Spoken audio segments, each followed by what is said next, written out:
जो बेटा कहलाता उग्र नारायण का गोदी खिलौना माया सभी चाहता था जो माया का नाम सभी चाहता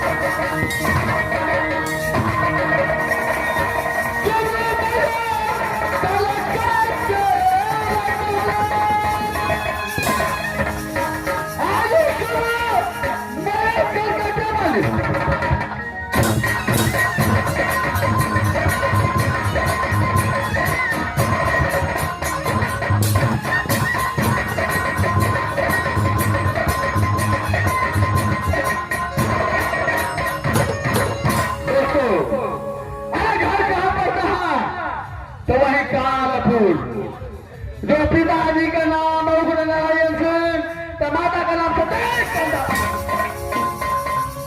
जो खुदे नाम पड़ता है काल सिंह मेरा ही नाम पड़ता है काल सिंह जब बच्चे अपने माँ के गोद बढ़ाते हैं तो उसके माँ से बोलता है कि बेटे चुप हो जाओ बेटे चुप हो जाओ नहीं तो काल सिंह का काल होता का बात किया तो कदापि जिंदा बच्चे डर से अपने माँ के आंचलों में छुप जाते हैं और साथ बच्चे माँ भी सो जाते हैं। लेकिन सोचने वाला बात है मेरा छोटा भाई भैरव सिंह को मैं एक कॉलेज में एडमिशन कराया हूँ लेकिन इस समय परीक्षा चल रहा है लेकिन मेरा छोटा भाई भैरव सिंह कोई खबर नहीं दिया विवेक परीक्षा कैसा चल रहे हैं कोई बात नहीं और मेरा भाई को इतना ध्यान होगा अगर कुछ भी होगा तो आवाज मुझे छोड़ेगा इस समय मैं अपने महल में चलता हूँ आगे जो होगा देखा जाएगा।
मेरा मकाम वही कानपुर किला पड़ता है जो पिताजी का नाम उगिरलाल सिंह है।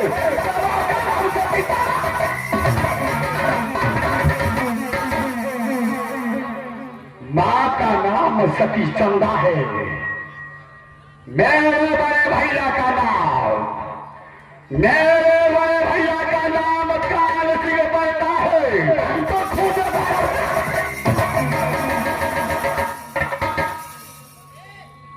मेरा ही नाम भैरव सिंह पड़ता है। जब कोई भैरव सिंह का नाम सुन लेता है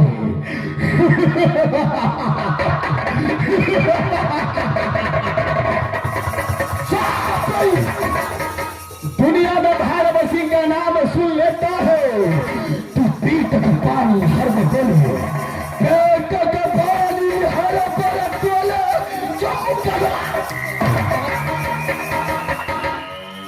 धरती माता डगमग बोले, ये धरती माता डगमग बोले, जो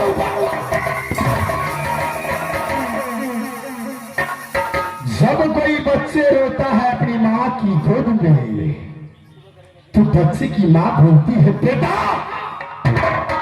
चुप हो जा, हो सकता है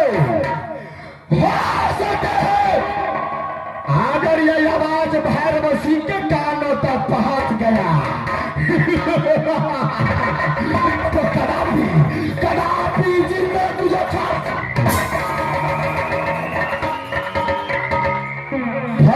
डर से अपने माँ की आंचल में छुप जाता है और बच्चे के साथ साथ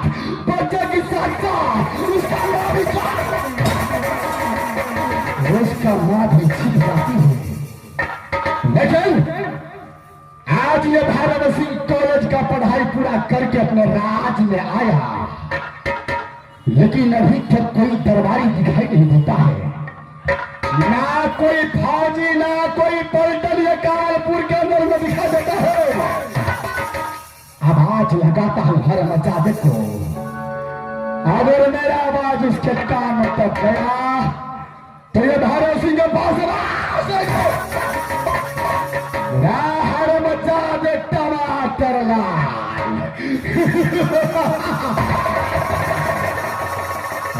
बहादुर चलो आजा मेरे पास, चलो आजा।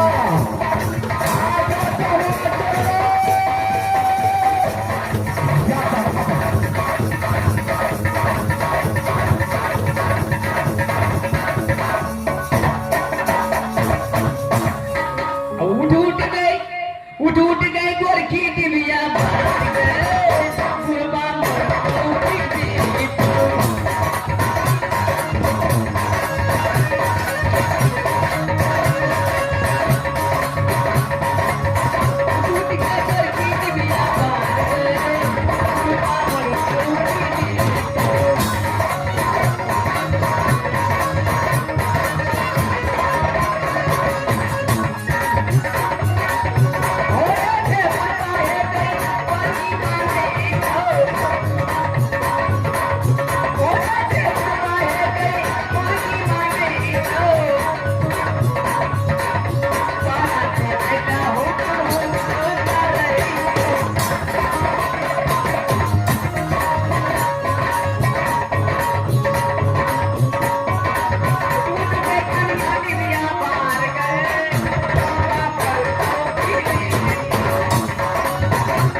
टमाटर लाल, जो मैं पूछता हूँ उसका सही सही जवाब दिला दो। जो आप पूछे उसका सही सही जवाब देना है। पूछिए बात। अरे टमाटर लाल, अरे ओ टमाटर लाल, सबसे पहले ये बता, जज्बात मैं तुझे आवाज लगाया, जिस वक्त मैं तुझे आवाज लगाया, उस वक्त कहाँ गया था बहादुर? उस वक्त कहाँ गया था बहादुर? टमाटर ला, टमाटर ला, टमाटर ला, टमाटर ला, टमाटर लाल।